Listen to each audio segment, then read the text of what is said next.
Magandang araw sa ating lahat. So, ayan, sa mga binatang katulad ko, katulad pala nila. Ayan, mag-enjoy ko sa pagiging binata. Ayan, kasi hindi madali ang buhay.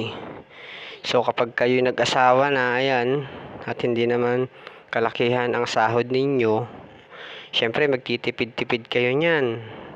So, imbis na kumuha kayo ng katulong, kayo na mismo ang maghuhugas, maglalaba. Ayan, so accept the reality. So sa mga kabataan dyan, mag-aral kayong mabuti. Enjoy nyo yung inyong pagiging binata. Then tsaka kayo mag-asawa kung na-enjoy nyo na. At kaya nyo nang mamuhay mag-isa kasama ang inyong pamilya. Kasi ang pag-aasawa, hindi katulad ng isang kaning mainit na kapag sinubo mo at napaso ka, iluluwa mo. So ayan, magtsatsaga ka talaga. So shout out sa mga kabataan dyan. Nakakala nyo madali ang mabuhay sa mundo or bumuhay ng isang pamilya. So mag-aral kayong maghugas, maglinis ng bahay, maglaba. Yan po ay payo ng isang ulirang ama. Huwag nyong isipin na pinapatamaan ko kayo. Huwag nyong isipin na ang buhay ay madali.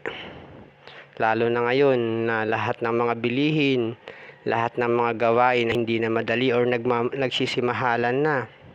Di porket nakapag-aral ka kaya mo nang bumuhay ng pamilya. Hindi, kailangan mo pa rin dumiskarte ng tiyaga.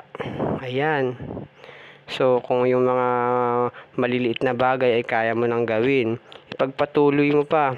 Magdiscover ka pa ng mga bagay na kaya mong gawin at ipagmalaki para sa ganun ay matuwa ang iyong magiging pamilya or kapamilya. So ayan po, yan lang po yung maipapayo ko, tiyaga-tiyaga sa buhay. Ayan.